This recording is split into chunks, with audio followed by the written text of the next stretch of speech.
बिस्मिल्लाहिर्रहमानिर्रहीम। अस्सलाम वालेकुम नाज़रीन, इरफान हाशमी आपको प्रोग्राम दो टोक में लंदन से खुशामदीद कहता हूँ और इस्लामाबाद से मेरे साथ मौजूद हैं इब्राहिम राय साहब। राय साहब अस्सलाम वालेकुम। वालेकुम अस्सलाम। राय साहब, तीन खबरों पर तफसील से हम बात करेंगे। पहली खबर, जनरल बाजवा के घर दो किरदार पहुंचे और इनका मकसद क्या था, क्या दावा सामने आया है और इस वक्त जमीनी हकायक क्या हैं, इस हवाले से तफसील से हम बात करेंगे। और फिर एक वाइट पेपर में किस ताकतवर शख्सियत के काले करतूत सामने आए, इसकी कहानी भी अपने सुनने वालों के सामने हम रखेंगे। और फिर मरीम नवाज की टार्जन की तरह जो वापसी थी ये किस तरह नाकाम हो गई है, इसकी रुदात भी दो टोक में शामिल करेंगे। लेकिन राय साहब, शख्सियात आ रही हैं, शख्सियात जा रही हैं और मुलाकातों का सिलसिला जो है वो जारी है और इंकशाफात अब ये सच्चे हैं झूठे हैं, लेकिन दावे जो हैं वो किए जा रहे हैं। कुछ हकाइक सामने आए जनरल बाजवा के मुतल्लिक और जनरल बाजवा के हवाले से कुछ खबरें जो है वो मीडिया की जीनत बनी हुई। कुछ इंकशाफात जो दावे के तौर पर किए जा रहे हैं उनके मुताबिक कहा यह जा रहा है कि फौज और पूरी पार्टी इस तकर्री यानी उस्मान बुज़दार की तकर्री के खिलाफ थी। जनरल बाजवा 3.5 साल वज़ीर-ए-आज़म को मुसलसल समझाते रहे कि सर आप पंजाब पर तवज्जो दें, सूबा तबाह हो गया है। लेकिन इमरान खान, उस्मान बुज़दार यानी वसीम अकरम प्लस जिन्हें समझते रहे, यहां तक कि एक दिन जनरल बाजवा उस्मान बुज़दार के कारनामों की पूरी फाइल लेकर वज़ीर-ए-आज़म हाउस पहुंचे। फाइल दिखाई गई और फिर उन्होंने ये भी कहा कि किकबैक्स के सबूत मौजूद हैं जनाब, कुछ कर लें। लेकिन इमरान खान साहब ने कुछ नहीं किया। फिर यह भी दावा किया गया कुछ खबरों के अंदर कि उस्मान बुज़दार ने अब तक 7 आईजीज और चीफ सेक्रेटरी तब्दील किए, तो कहां से ही गुड गवर्नेंस के आसार हैं आपको लगते हैं। ये सवाल पूछा गया कि इन्हें 3.5 वर्षों में यानी कोई आईजी ही नहीं मिला जो सूबा पंजाब के अंदर काम कर सके। और फिर यह भी कहा गया कि बुज़दार में अगर आप उन्हें रखेंगे तो इसका एक इम्पैक्ट जो है वो आपकी हुकूमत के ऊपर भी पड़ेगा, यानी एक असर जो है वो आ सकता है और हुकूमत मुश्किलात का सामना उसे करना पड़ सकता है। फिर यह भी कहा गया कि बुज़दार को खान साहब तब्दील करने के लिए राजी हो गए, लेकिन खान साहब ने जब नाम पूछे तो 2 नाम सामने आते हैं। एक आया परवेज इलाही का और फिर अलीम खान का। अलीम खान के बारे में ये कहा गया जनरल बाजवा की तरफ से कि भाई पैसा बहुत है, और दूसरी तरफ ये कहा गया कि पॉलिटिकल जो कैपिटल है वो मौजूद है परवेज इलाही साहब के पास। और फिर अलीम खान का वादा करके बाद में इनकार कर दिया गया। और फिर यह भी दावा किया जा रहा है राय साहब कि अलीम खान साहब के हवाले से खान साहब ने बहुत दिनों से कोई बयान जो है वो जारी नहीं किया, हालांकि उनके बयानात काफी हद तक मौजूद भी हैं। और यह भी कहा जा रहा है कि शायद अलीम खान के पास भी ऑडियोज और वीडियोज का एक वसी जखीरा मौजूद है जो बवक्त ज़रूरत अलीम खान साहब जो हैं उसे इस्तेमाल भी कर सकते हैं। और फिर उन्हें कुछ वीडियोस भी दिखाई गई शहजाद अकबर साहब की, और ये तमाम बातें गिनवाई जा रही हैं जनरल बाजवा के हवाले से। और फिर यहां तक कहा गया कि इनकी इमरान खान की अहलिया यानी बुशरा बीबी, जनरल बाजवा और उनकी अहलिया की मुलाकात भी हुई, एक मेज पर बैठे थे और फिर कुछ दावे भी उनकी तरफ से किए गए। राय साहब, ये एक सिलसिला जो है ना वो जारी है। और फिर फरूक नसीम साहब की कहानी भी हम आपसे सुनेंगे कि असल दावा क्या किया गया, उसका रिएक्शन भी आया और ये 2 किरदार कौन से थे। आपको लगता है कि क्रेडिबिलिटी इन खबरों की क्या होगी, क्योंकि ये कैसे मुमकिन है कि 4 लोग मेज पे बैठे हों और मिनो अन वो खबरें जो हैं वो मीडिया के अंदर आ जाएं जब तक वो शख्स जो उन 4 जो अफराद थे उनमें से शामिल ना हो जिन्होंने ये बात जो मीडिया के साथ शेयर की, नंबर 1।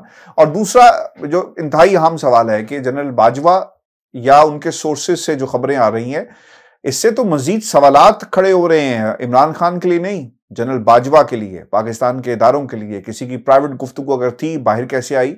और फिर जो किरदार था सिपा सलार का, वो क्या ट्रांसफर पोस्टिंग का था कि एक सूबे के वज़ीर आला को तब्दील करना है, एक सूबे के वज़ीर आला को उनकी मर्जी से लगाना है? तो फिर मैं और आप क्या समझें कि सियासत के अंदर किसका क्या किरदार था? जी राय साहब।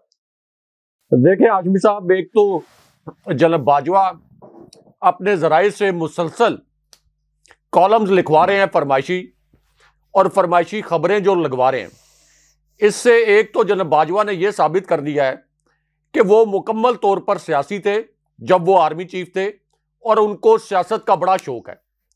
जनरल बाजवा जो दावा करते हैं कि वो तो गैर सियासी थे, और न्यूट्रल थे। अब जिस किस्म की खबरें लगवाने की कोशिश कर रहे हैं वो एक सियासी लीडर बनकर इमरान खान साहब के खिलाफ एक ऑपोजिशन पार्टी के लीडर के तौर पर, उससे यह साबित हो गया कि ये जो न्यूट्रल होने का दावा था और ये गैर सियासी होने का दावा था, ये मुकम्मल तौर पर गलत था। अब नहीं राय साहब, ऑपोजिशन जो होती है ना, उसके भी कोई उसूल ज़ाब्ते होते हैं। यहां पर कोई उसूल ज़ाब्ता नहीं, बल्कि एक दुश्मनी नजर आ रही है। जी हाँ, अब जो आपने कहा कि जिन मुलाकातों का जिक्र जनाब बाजवा ने अपने जराए से खबरों में करवाया, क्या ये मुलाकातें हुई या नहीं हुई? हाशमी साहब, ये मुलाकातें हुई। इन मुलाकातों के मुतल्लिक सहाफियों को भी इल्म था कि जनाब बाजवा की इमरान खान साहब से जो मुलाकातें हो रही थी उनमें उस्मान बुज़दार को हटाने के लिए जोर लगाया जा रहा था। अच्छा, एक तो जनाब बाजवा का यह कहना कि आईजीज को तब्दील किया गया, चीफ सेक्रेटरीज को तब्दील किया गया, तो जनाब बाजवा क्या चाहते थे कि जिस तरह से जनाब बाजवा को एक्सटेंशन दी गई थी, इसी तरह इन आईजीज को और चीफ सेक्रेटरीज को भी कोई एक्सटेंशन वगैरह दी जाती। चीफ एग्जीक्यूटिव होता है जो आपका वज़ीर आला होता है वो सूबे का, और ये उसका आईनी इस्तेहकाक होता है कि वो चीफ सेक्रेटरी तब्दील करे। सिंध में भी चीफ सेक्रेटरी तब्दील हुए और सियासी बुनियादों पर जितने आईजीज सिंध में तब्दील हुए हैं इतने किसी और सूबे में तब्दील नहीं हुए। तो हाशमी साहब, अगर गवर्नेंस का इशू था और जनाब बाजवा ये समझते थे कि गवर्नेंस का इशू है, तो सबसे पहले तो उन्हें मुराद अली शाह के मुतल्लिक तहफ़्फ़ुज़ात का इज़हार करना चाहिए था। लेकिन ये जो पंजाब है इसका मामला बड़ा गंभीर था। यानी एक तो सबसे पहला सवाल यह है कि इमरान खान साहब एक आईनी प्राइम मिनिस्टर थे और जनाब बाजवा उनके सुबार्डिनेट थे। जनाब बाजवा आर्मी चीफ के तौर पर एक इलेक्टेड प्राइम मिनिस्टर को पाकिस्तान के आइन के तहत रिपोर्ट करते थे, उनको रिपोर्ट करना चाहिए था। अब यह क्या बात हुई कि जनाब बाजवा इमरान खान साहब के जो साथी हैं उनकी मुबैना फाइल लेकर इमरान खान साहब के पास पहुंच जाएं। जनाब बाजवा कोई तहकीकाती एजेंसी के सरबराह तो नहीं थे। जनाब बाजवा एक दिफाई इदारे के सरबराह हैं जिसका काम यह नहीं है कि वो लोगों की फाइल्स इकट्ठी करे, और फाइल्स भी ऐसी कि जिनके अंदर नाकिस शवाहिद हो, और वो नाकिस शवाहिद इकट्ठे करके इमरान खान साहब को मजबूर किया जाए, प्राइम मिनिस्टर को मजबूर किया जाए कि आपने अपनी एक सियासी हिकमत अमली के तहत जिसको वज़ीर आला लगाया आप उसको हटाएं और मेरे कारोबारी मकासद के लिए मेरी मर्जी का आप वज़ीर आला लगाएं। क्योंकि तहरीके इंसाफ के जो जराए हैं उनका यह दावा है, मैं तहरीके इंसाफ के जराए को कोट कर रहा हूं, उनका यह दावा है कि उस्मान बुज़दार को हटाना गवर्नेंस का इशू नहीं था। वरना जनाब बाजवा को गवर्नेंस के इशूज सिंध में नजर क्यों नहीं आ रहे थे, बलूचिस्तान में गवर्नेंस के इश्यूज क्यों नजर नहीं आ रहे थे? ये गवर्नेंस का इशू नहीं था। उस्मान बुज़दार को हटाना एक कारोबारी मामला था और जनाब बाजवा के किसी अजीज के एक दोस्त की यह ख्वाहिश थी कि उस्मान बुज़दार को हटा दिया जाए और एक और कारोबारी शख्सियत को वज़ीर आला लगाया जाए। अब ये जो अलीम खान साहब की बात हो रही है कि अलीम खान साहब रावलपिंडी आए, इमरान खान साहब ने कमिट कर लिया, अलीम खान साहब रावलपिंडी आए, जनाब बाजवा से मुलाकात हुई और इमरान खान साहब ने फिर फवाद चौधरी के जरिए यह पैगाम भिजवा दिया कि अभी फिलहाल मैं उस्मान बुज़दार को नहीं हटा सकता। उसकी एक वजह यह भी है हाशमी साहब कि उस्मान बुज़दार को हटाते तो पार्टी के अंदर एक रिफ्ट पैदा हो जाती। पार्टी के अंदर 3-4 और कैंडिडेट मौजूद थे, हर पार्टी के अंदर ऐसे ही होता है। तो आपको अपने पार्टी के मुख्तलिफ कैंडिडेट्स को देखते हुए जब आप वज़ीर आला का इंतखाब करते हैं तो आप ये देखते हैं कि कंसेंसस जो है वो कहां पर बनेगा। तो इमरान खान साहब ने अपनी पार्टी की हिकमत अमली को देखते हुए उस्मान बुज़दार को वज़ीर आला बनाया। और हाशमी साहब, अगर आप पंजाब की गवर्नेंस को उठा के देख लें, हम ये नहीं कहते कि उस्मान बुज़दार कोई बहुत काबिल थे, उस्मान बुज़दार कोई बहुत कैपेबल थे, लेकिन अगर आप पंजाब की गवर्नेंस को उठा के देख लें तो उस्मान बुज़दार सिर्फ ये है कि मीडिया फ्रेंडली नहीं थे, मीडिया पर चर्ब जुबानी नहीं कर सकते थे, मीडिया के सवालों के जवाबात एतमाद के साथ नहीं दे सकते थे, वरना पंजाब में नहीं राय साहब, नहीं आया। नहीं नहीं राय साहब, एक और बात, जो जिस तरह आपने कहा ना कि उन्हें मीडिया फ्रेंडली नहीं थे, अपनी बात नहीं कर सकते, जवेद चौधरी साहब कहते हैं कि उन्हें ग्लोरिया जीन्स का भी नहीं पता था और उन्हें यह भी नहीं पता था, इतने सादा थे कि कैपुचिनो कहते किसे ये भी बात बड़ी तो इसमें क्या बुराई है? इसमें क्या बुराई है? नहीं, इसका मतलब है कि किसी की गवर्नेंस अच्छी नहीं है, इसमें क्या बुराई है? बहुत सारे लोगों को बहुत सारे लोगों को लसूड़े के अचार का भी नहीं पता होगा, तो हम कहेंगे जनाब वो जानता नहीं है बात। बहुत सारे जो पढ़े लिखे लोग हैं उन्होंने अचार और जिस तरह हमारे गांव में जो चीजें इस्तेमाल होती हैं बतौर खुराक, तो उन्हें नहीं मालूम होगा। तो इस पे किसी का मजाक उड़ाना मैं नहीं समझता कि कोई मयार होगा या तनकीद नहीं। गवर्नेंस से इसका क्या लेना देना है? इसका गवर्नेंस से लेना जावेद चौधरी साहब के मुताबिक है। जावेद चौधरी साहब कहते हैं कि है, उनके मुताबिक है। जावेद चौधरी साहब के मुताबिक नहीं है। देखें, जावेद चौधरी साहब तो एक सहाफी है ना, उनको जो खबर मिलेगी वो खबर लगाएंगे, जिस सहाफी को मिलेगी वो खबर लगाएंगे। ये असल में जनाब बाजवा कह रहे हैं। जब ये खबरें आ रही हैं जराए से, तो ये जनाब बाजवा कह रहे हैं। जैसे मैंने तहरीक इंसाफ के जराए को कोट किया कि तहरीक इंसाफ के जराए कहते हैं कि जनाब बाजवा के कारोबारी मकासद थे, उनके किसी अजीज के कारोबारी मकासद थे उस्मान बुज़दार को हटाने के पीछे। तो ऐसे ही इसका मतलब है कि ये तहरीक इंसाफ का दावा है। तो जावेद चौधरी साहब जो कुछ कह रहे हैं, ये इसके पीछे जनाब बाजवा ये सारे अल्फाज बोल रहे हैं। अच्छा, जनाब बाजवा ने ये खबर लॉन्च करवाई कि वो चाय में रस डबो के खाते हैं और अपनी सादगी को बड़ा एंजॉय करते हैं। तो अगर आप उस्मान बुज़दार की सादगी को गवर्नर से जोड़ दें, तो फिर तो इसका मतलब है कि जनाब बाजवा अगर वाकई जावेद चौधरी साहब के अल्फाज में इतने सादा थे, तो फिर तो उनको आर्मी चीफ नहीं होना चाहिए था। एक ऐसा आर्मी चीफ जो कि रस डबो के चाय के अंदर खाता है, अगर आपने सादगी को मेयार बनाना है।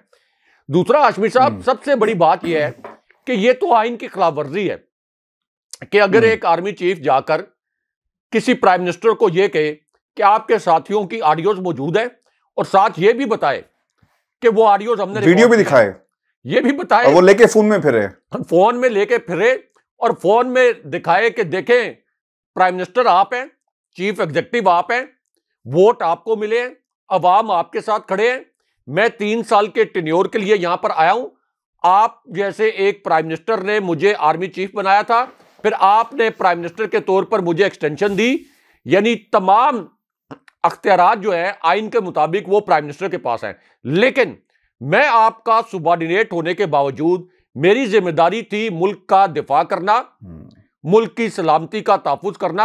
लेकिन देखें, मैंने आपके लोगों की वीडियोस बना के रखी हुई हैं, मैंने आपकी फाइल्स इकट्ठी की हुई हैं, मैंने आपकी ऑडियोज इकट्ठी की हुई हैं। हाशमी साहब, इसका मतलब यह है कि जनरल बाजवा ने साबित कर दिया, खुद ये जराए से जो खबरें लगवा के ये साबित कर दिया कि वो मुकम्मल तौर पर सियासी थे। ये खबरें उनको महंगी पड़ गई हैं। उनका जो इमेज पहले ही बहुत ज्यादा मुतासिर हुआ था अप्रैल 2022 के बाद से, अब वो इमेज और बहुत खराब हो गया है। यानी 22 करोड़ लोगों के दिलों से वो पहले ही इमरान खान साहब के साथ जिस तरह से लोग खड़े हुए, तो ये तासुर बना। अच्छा, एक बात मैं आपसे, क्योंकि ये उस्मान बुज़दार से मुतल्लिक है, अगर ऐसा ये मान लिया जाए कि किक बैक्स थी, रिश्वत थी और सारे ताने बाने कहां जाकर मिलते थे, तो फिर इसके ऊपर कार्रवाई क्यों नहीं की गई? और फाइलें अगर बनी थी तो आप तो बहुत पावरफुल थे, अगर फाइलें कोई नवाज शरीफ की दिखा सकता है तो और उस्मान बुज़दार की भी दिखा रहा था, तो फिर तो कार्रवाई हो सकती थी। तो कार्रवाई क्यों नहीं की गई अगर वाकई सब कुछ मौजूद था? देखिए, 8 महीने जनाब बाजवा आर्मी चीफ रहे अप्रैल 2022 के बाद, 7 महीने तकरीबन।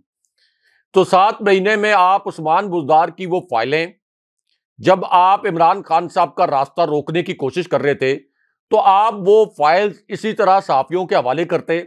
जिस तरह से ऑडियोज लीक करवाई जा रही हैं, जाली ऑडियोज और उनके मुख्तलिफ टुकड़े जोड़कर उनको अपने मतलब के मानी पहनाए जा रहे हैं, तो जनाब बाजवा अपने जराए से मुख्तलिफ सहाफ़ियों को वो फाइल्स देते और कहते कि आप लगाएं उस्मान बुज़दार की करप्शन की खबरें, ताकि लोगों को पता चले कि इमरान खान साहब ने एक करप्ट शख्स को वज़ीर आला लगाया हुआ था। लेकिन वो फाइल्स क्यों नहीं सामने आई? जनाब बाजवा इतने आर्मी चीफ के तौर पर ताकतवर भी थे, और फिर ये तासुर भी था, जैसे इमरान खान साहब ने कहा कि जनाब बाजवा ने ये कहना शुरू कर दिया था कि इमरान खान ने तो जनाब फैज को आर्मी चीफ बनाने का फैसला कर लिया है, इसकी वजह से बाकी सीनियर जनरल्स मेरे खिलाफ हो गए थे। तो इसका मतलब यह है कि जनरल बाजवा जब आर्मी चीफ थे तो 76वें लॉन्ग कोर्स के जितने सीनियर जनरल थे वो इमरान खान साहब के खिलाफ काम कर रहे थे। इससे तो यही तासुर मिलता है कि वो ये समझते थे कि जनरल फैज हमीद को आर्मी चीफ बना दिया जाएगा, और इमरान खान साहब कहते हैं कि ये सारा तासुर जनरल बाजवा ने फैलाया था। तो हाशमी साहब, जब पूरी की पूरी एस्टैब्लिशमेंट इमरान खान साहब के खिलाफ काम कर रही थी, FIA राना सनाउल्लाह के नीचे काम कर रही थी, नैब बराह शहबाज शरीफ के नीचे काम कर रहा था, तो फिर उस्मान बुज़दार के खिलाफ करप्शन का कुछ स्कैम क्यों नहीं आया? वो फाइल्स कहां गई हैं? वो जो लूट मार थी उस्मान बुज़दार की, वो कहां गई है? अब तो तमाम इदारे इनके नीचे थे 8 महीने में, लेकिन अभी तक किसी किस्म का कोई स्कैम उस्मान बुज़दार के ऊपर ये साबित नहीं कर सके। अब उस्मान बुज़दार के मुतल्लिक जो बात की गई कि बड़े सादा मिजाज थे या मीडिया को फेस नहीं कर सकते थे, ये आप ये कह लें कि ठीक है कि ये कोई बहुत अच्छी बात नहीं थी, लेकिन ये भी नहीं था कि आप उनकी जगह किसी करप्ट शख्स को वज़ीर आला बना दें। वो चर्ब जुबान तो हो, वो कोई थोड़ा सा ज्यादा कैपेबल तो हो, लेकिन लूट मार के बाजार जो है वो गर्म करके रखे। दूसरा हाशमी साहब, इसमें एक चीज अहम ये भी होती है कि सिर्फ वज़ीर आला या वज़ीर आज़म जो है वो पूरा मुल्क नहीं चलाता, उसके नीचे एक टीम होती है, चीफ सेक्रेटरी होते हैं, नीचे सेक्रेटरीज होते हैं, उसके बाद IGs होते हैं, फिर आपके DSPs होते हैं, SSPs होते हैं, पूरी नीचे एक इंतजामी मशीनरी होती है। तो अगर आप 5 साल का दौर देखें पंजाब का, तो पंजाब का 5 साला दौर इसको सिंध से कंपेयर करें तो ये उसकी निस्बत कई गुना अच्छा था। लेकिन उस्मान बुज़दार से लगता यह है कि जनरल बाजवा बड़े पर्सनल हो गए थे। इसी तरह शहजाद अकबर की एक तस्वीर के मुतालिक वीडियो के मुतालिक दावा किया गया कि इस्लामाबाद में एक गाड़ी में, अब वो मैं वाकया भी पूरा दोहराना नहीं चाहता हमारे प्रोग्राम में, कि वहां पर किसी के साथ शहजाद अकबर गाड़ी में मौजूद थे और उनकी वीडियो बना ली गई। तो हाशमी साहब, क्या यही काम रह गया है हमारे इदारों का? और उस वक्त हमारे सिपा सलार का सिर्फ यही काम था कि वो इस किस्म की वीडियोस बना लें? एस्टैब्लिशमेंट इससे पहले हाशमी साहब 75 साल के बहुत बड़े अरसे में ये काम करती रही है। लेकिन आप देखें कि जनरल राहिल शरीफ का जब दौर था तो जनरल राहिल शरीफ और नवाज शरीफ के दरमियान शदीद तरीन इख्तलाफात थे। डॉन लीक्स के मामले पर ये इख्तलाफात शदीद तर हो गए और उसके बाद एक दूसरे के ऊपर अखबारात के जरिए और सहाफ़ियों के जरिए इल्ज़ामात भी लगवाए गए। लेकिन इसके बावजूद हमने नहीं देखा कि जनरल राहिल शरीफ के दौर में मियां नवाज शरीफ और मरियम नवाज और शहबाज शरीफ की इस तरह की कोई ऑडियोज इस तरीके से ऑन पर्पस सामने लाई जाए, या जनरल राहिल शरीफ के मुतल्लिक ये नहीं सुना कि उन्होंने मियां नवाज शरीफ को जाके ये कहा कि आपकी मैंने कोई ऑडियोज रिकॉर्ड की हुई हैं। तो एक आप ये कह लें कि निस्बतन थोड़ा सा बेहतरी की जानिब निस्बतन वो अमल जारी था, लेकिन जनरल बाजवा ने वो जो एक मस्बत अमल शुरू हुआ था अभी, जिसमें कोई 1-2% बेहतरी नजर आ रही थी, उसको डीरेल करके रख दिया। एक नई एग्जाम्पल सेट कर दी कि प्राइम मिनिस्टर की आप ऑडियोज भी रिकॉर्ड करें, फिर उनके मुंह पे जाके आप कहें कि मेरे पास आपकी ऑडियोज मौजूद है। तो जनरल बाजवा असल में जैसे जैसे ये खबरें लगवा रहे हैं, वैसे वैसे जनरल बाजवा अपने इस जाल में फंसते जा रहे हैं। और इसमें हाशमी साहब सबसे जो दिलचस्प बात है वो ये है कि जनरल बाजवा को नून लीग की हमदर्दियां भी हासिल नहीं है। यानी PTI के सपोर्टर्स तो जनरल बाजवा से नाराज हैं, आम लोग जनरल बाजवा से इसलिए नाराज हैं, आम लोग जनरल बाजवा से इसलिए नाराज हैं कि जनरल बाजवा की वजह से जो इमरान खान साहब की हुकूमत गिरी, उसके बाद 8 महीने के अंदर जनरल बाजवा भी ये फिगर्स देखते होंगे कि 8 महीने के अंदर किस तरह से मईशत तबाह बर्बाद हो गई, मुकम्मल तौर पर अच्छा, ये हो गई। और लोग ये जो मैं चाहूंगा कि आप ना ये जो किरदार फरूक नसीम साहब ने भी जो बात कही उस पर भी रोशनी डालें कि असल ये मामला क्या है, क्योंकि अब एक स्टोरी आती है, उसके बाद उसका रद्द-ए-अमल भी आया और जिन लोगों के बारे में बात कही गई थी यकीनन पाकिस्तान की एस्टैब्लिशमेंट अब ना जाने इसका जवाब देगी या नहीं देगी कि ये जो बातें कही गई सही थी या नहीं। लेकिन एक साहब फरूक नसीम साहब ने इसका जवाब राय साहब जरूर दिया है और उन्होंने तरदीद भी की है। क्या कहा है और क्या तफसील है राय साहब इस हवाले से, फरूक नसीम साहब के हवाले से? देखिए हाशमी साहब, एक तो जनरल बाजवा ने अब अपने जराये से ये खबर भी लगवाई कि उनके पास फरूक नसीम आए थे और फरोग नसीम ने यह पूछा था कि तहरीके अदम एतमाद में MKM PDM का साथ दे या फिर इमरान खान साहब का साथ दे। और जनरल बाजवा ने यह अल्फाज इस्तेमाल करवाए उस खबर में कि फरोग नसीम को मैंने ये कहा कि ये आपका अपना फैसला है, आप खुद फैसला करें, MKM खुद फैसला करे। तो इस पर फरोग नसीम साहब ने जनरल बाजवा साहब की लगवाई हुई खबर के मुताबिक ये अल्फाज इस्तेमाल किए। तो इसका मतलब यह है कि हमें 1.5 साल मजीद पागल खाने में रहना है। यानी ये जनरल बाजवा ने लॉन्च करवाई खबर जावेद चौधरी साहब के जरिए। जाहिर है कि अगर फरोग नसीम और जनरल बाजवा के दरमियान ये गुफ्तगू हो रही थी तो फिर जावेद चौधरी साहब को और कौन बता सकता था ये बात। मैं इसलिए कह रहा हूं कि ये जनरल बाजवा के जराए से खबर आई है, वो मैं इसलिए कह रहा हूं। उन्होंने तो राजा साहब गाड़ी में जनरल बाजवा अपनी अहलिया से बात कर रहे हैं, वो गाड़ी की बात भी बता दी। अब ये 2 लोगों में बात होगी ना, इसके अलावा तीसरा बंदा वहां पे कौन था? ड्राइवर तो नहीं बताएगा आप जाकर जावेद चौधरी को? जी हाँ। तो अब हाशमी साहब, एक तो उन्होंने कहा कि उसके बाद खालिद मकबूल सिद्दीकी ने फोन किया जनरल बाजवा को फरोग नसीम के कहने पर, और खालिद मकबूल सिद्दीकी ने फिर जनरल बाजवा से यह कहा कि हमारे 2 मुतालबात हैं। इनमें से हमारा एक मुतालबा यह है कि कराची की मेयरशिप क्या हमें मिल जाएगी, और दूसरा मुतालबा हमारा यह है कि सिंध की गवर्नरशिप क्या हमें मिल जाएगी। हाशमी साहब, आप इमेजिन कर सकते हैं कि खालिद मकबूल सिद्दीकी जो इतनी कॉम्प्रोमाइजिंग सिचुएशन में थे, वो जनरल बाजवा को फोन करके ये 2 मुतालबात उनके सामने रखें, और उसके बाद जनरल बाजवा ने बड़ी मासूमियत के साथ उनको ये कहा कि नहीं, मैं तो इमरान खान साहब से आपको ये दोनों चीजें नहीं दिलवा सकता, अब आपकी मर्जी है कि अब आप जो मर्जी फैसला करें।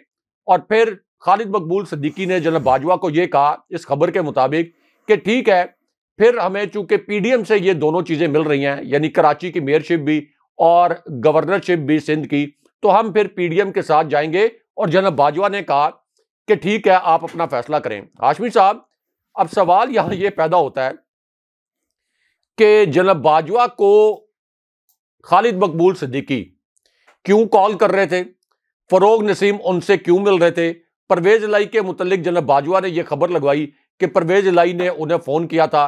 तो इसका मतलब है कि जनरल बाजवा का एक मुकम्मल सियासी किरदार था, तभी तो वो फोन कर रहे थे। वरना किस मुल्क में ऐसा होता है? इंडिया में ऐसा होता है हाशमी साहब? इंडिया में ऐसा होता है, अमेरिका में ऐसा होता है, किसी और मुल्क में ऐसा होता है कि सियासतदान आर्मी चीफ को फोन करें और उनसे पूछें कि हमने किस पार्टी को सपोर्ट करना है, किस पार्टी को सपोर्ट नहीं करना? तो इसका मतलब यह है कि जनरल बाजवा ये खबरें लॉन्च करवा के भी ये बताने की कोशिश कर रहे हैं, असल में अपने आप को वो बेगुनाह साबित करने की कोशिश कर रहे हैं कि मैं तो आखिरी वक्त तक इमरान खान साहब का हमायती था। साहब, हम सब लेकिन असल में ये साबित वो ये कर रहे हैं कि वो जनरल बाजवा उस वक्त सियासी नहीं थे, ये साबित करने की कोशिश कर रहे हैं। लेकिन अब एक जो ये सारी खबरें सामने आई हैं, इससे साबित हो गया है कि मुकम्मल तौर पर उस वक्त जनरल बाजवा का किरदार एक सियासी किरदार था।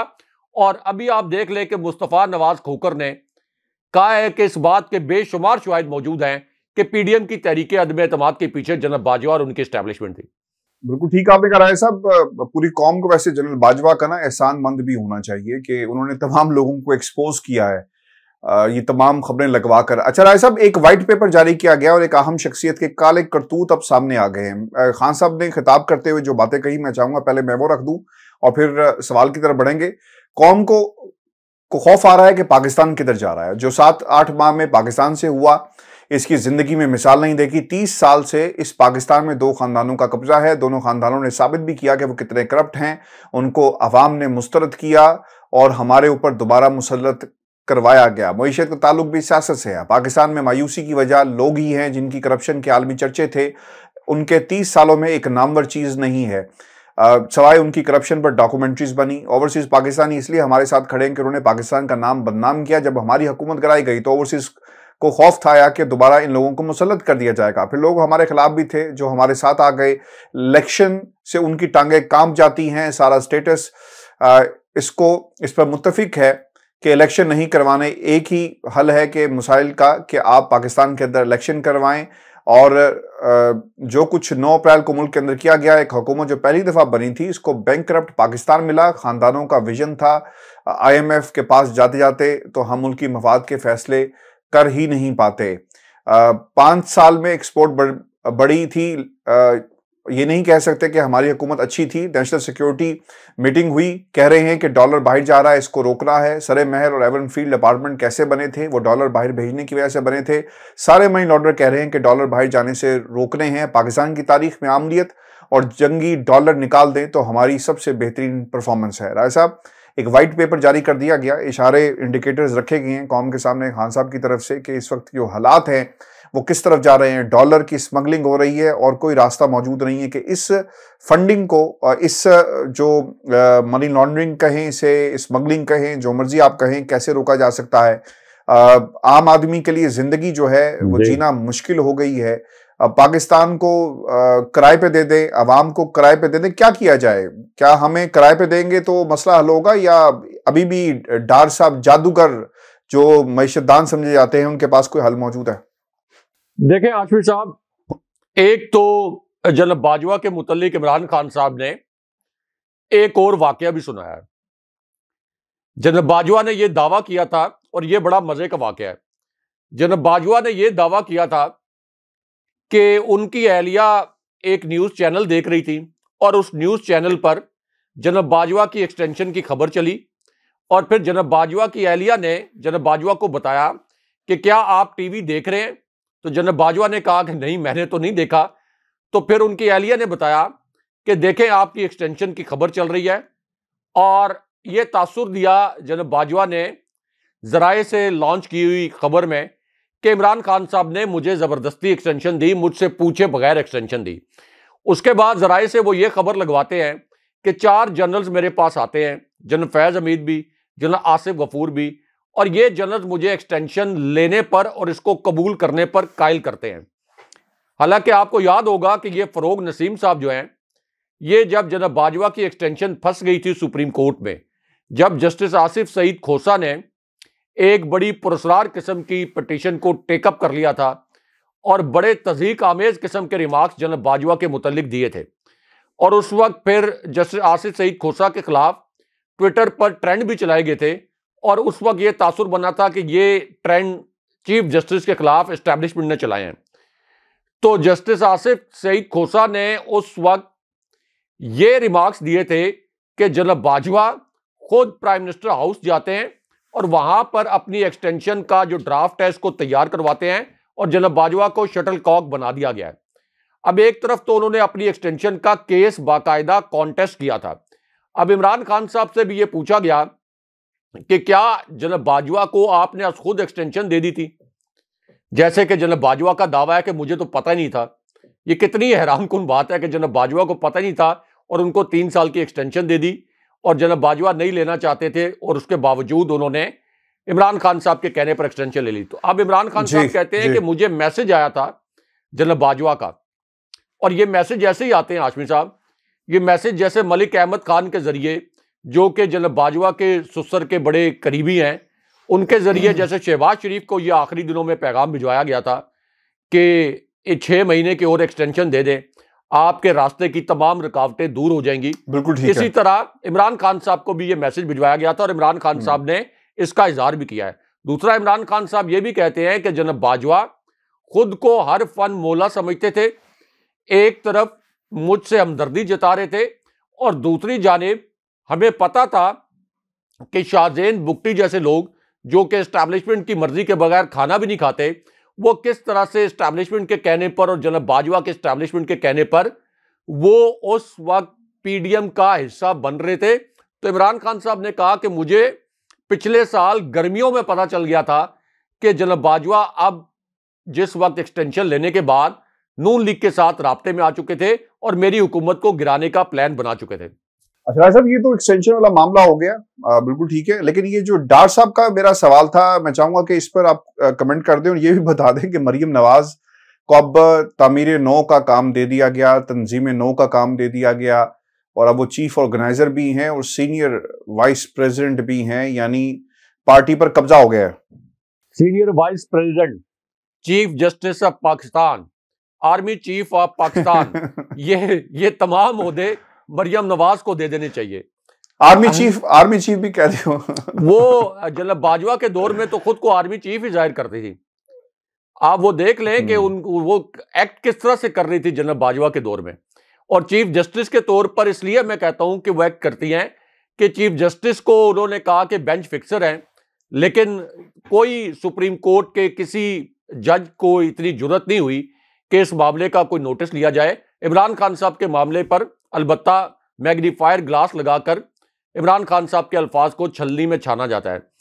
अच्छा, अब आपने कहा कि मरियम नवाज जो है ये रीऑर्गेनाइज करेंगी नून लीग को। हाशमी साहब, इमरान खान साहब ने जब ज़िमनी इलेक्शन लड़ा था तो मरियम नवाज को इन्होंने एक क्राउड पुलर के तौर पर पेश किया और ये कहा कि मरियम नवाज कैंपेन करेंगी पंजाब में। मरियम नवाज ने कैंपेन की और 4 में से 3 नशिस्तें लाहौर की नून लीग हार गई। मरियम नवाज ने आज़ाद कश्मीर में कैंपेन की थी, गिलगित बल्तिस्तान में कैंपेन की थी, वहां तो ये हारे, लेकिन चले उस वक्त तो माहौल कुछ और था। अभी तो इनकी अपनी हुकूमत थी, इलेक्शन कमीशन इनके साथ था, जनरल बाजवा की एस्टैब्लिशमेंट इनके साथ थी, मिस्टर XYZ इनके साथ थे। उसके बावजूद मरियम नवाज को इतनी बुरी शिकस्त हुई कि मरियम नवाज ने फिर खौफ से, इस डर से अगला जो ज़िमनी इलेक्शन हुआ उसकी कैंपेन नहीं की कि इसकी नाकामी की पूरी जिम्मेदारी भी मुझ पर आयद हो जाएगी और मेरा सियासी मुस्तकबिल शुरू होने से पहले मुकम्मल तौर पर बर्बाद हो जाएगा। तो हाशमी साहब, अब मरियम नवाज जो 4 में से 3 नशिस्तें जिन्होंने नून लीग को इमरान खान साहब के हाथों हरवाई हैं लाहौर में, तो वो वापस आकर और पार्टी को ऑर्गेनाइज करके क्या करेंगी वो पार्टी को ऑर्गेनाइज करके, और इमरान खान साहब की मकबूलियत में कोई कमी करने के लिए मरियम नवाज क्या कर सकती हैं, उनका मेरिट क्या है और उनकी सियासी स्ट्रगल क्या है, सिवाय इसके कि वो नवाज शरीफ की बेटी हैं जो कि 3 मरतबा एस्टैब्लिशमेंट की मदद से इक़्तिदार में आए और फिर उनको अदालतों ने करप्ट करार दिया, यहां तक कि अदालतों ने उनको सिसिलियन माफिया और गॉड फादर कहा। तो सिसिलियन माफिया की आप ये कह लें कि निस्बत से उनका एक नाम है, वरना अदरवाइज तो इमरान खान साहब की तो 27 साल की स्ट्रगल है। 27 साल इमरान खान साहब ने स्ट्रगल किया है। एक फ्लाई कारकुन के तौर पर इमरान खान साहब के कारनामे हैं, इमरान खान साहब का एक इंटरनेशनल पोस्चर है, इंटरनेशनल लीडर की पहचान है। तो मरियम नवाज का तो इमरान खान साहब के साथ किसी किस्म का कंपैरिजन बनता ही नहीं है। दूसरा जो आपने कहा कि इसहाक डार, कि क्या इसहाक डार जो जादूगर बन के आए थे, क्या वो मईशत को बेहतर कर सकेंगे? हाशमी साहब, $1 अरब से ज्यादा कर्जा हमने अभी अगले कुछ दिनों में वापस करना है और ये हमारे लिए वबाले जान बना हुआ है। वबाले जान बना हुआ है कि $5.8 अरब के आपके फॉरेन रिजर्व रह गए, $1 अरब से जायद कर्जा वापस करना है। तो अब उसके बाद इकॉनमी का क्या बनेगा? अब हाशमी साहब, अमली तौर पर आप ये कह लें कि इसहाक डार से फौजी क़यादत ने अख्तियारात वापस ले लिए हैं। एक तो ये तय किया गया है नेशनल सिक्योरिटी कमेटी में कि ये जो मसनूई तरीके से डॉलर का रेट इसहाक डार ने नीचे रखा हुआ था, खुद को टार्जन साबित करने के लिए कि देखें मैं डॉलर को कंट्रोल कर रहा हूं। एक तो अब यह तय किया गया कि मार्केट रेट जो है डॉलर उसके मुताबिक चलेगा, वरना फिर आपको IMF से भी एक तो बड़ा जाहिर है कि आपका पहली जो कर्ज है वो ताखीर का शिकार हो जाएगा, और दूसरा आपकी पूरी इकॉनमी की बुनियादें हिल जाएंगी। दूसरा फिर यह फैसला किया गया कि ये जो आपकी दरामदात हैं इनको किसी तरीके से कम करना है और माइक्रो लेवल पर जाकर ये मार्केट्स बंद करें, आप ये शॉपिंग सेंटर्स बंद करें, माइक्रो लेवल पर किसी तरीके से कुछ बचाने की कोशिश करें। हाशमी साहब, मेरे सहाफती करियर में ये पहली मर्तबा हुआ है कि दिसंबर में इस्लामाबाद जैसे शहर में जहां लोड शेडिंग नहीं होनी चाहिए, जाहिर है कि कैपिटल है, दिसंबर में रोजाना 8 घंटे लोड शेडिंग हो रही है इस्लामाबाद में। तो बिजली की लोड शेडिंग की मैं बात करूं, गैस तो जाहिर है कि है ही नहीं, बिजली की रोजाना 8 घंटे लोड शेडिंग हो रही है। और मैं आपको कह रहा हूं कि बाकी शहरों का हाल देख लें। तो इस वक्त मुकम्मल तौर पर मुल्क एक फेल्ड स्टेट की सूरत हाल में है। तो इस वजह से अब फौजी क़यादत इसहाक डार की माशी पॉलिसियों का बोझ उठाने के लिए तैयार नहीं है। उन्होंने अब कुछ पॉलिसी डिक्टेट करवाई है नेशनल सिक्योरिटी कमेटी में और उसके जरिए कुछ मईशत को संभाला देने की कोशिश की जाएगी। लेकिन हाशमी साहब, यहां पे कैपेबिलिटी का इशू है। नून लीग के अंदर से ये आवाजें उठ रही हैं कि इसहाक डार को फायर करें और इनको निकालें, वरना ये जो रही सही कसर है जो सिर्फ एक अनाउंसमेंट होनी है पाकिस्तान के दिवालिया होने की, वो भी किसी भी वक्त हो जाएगी।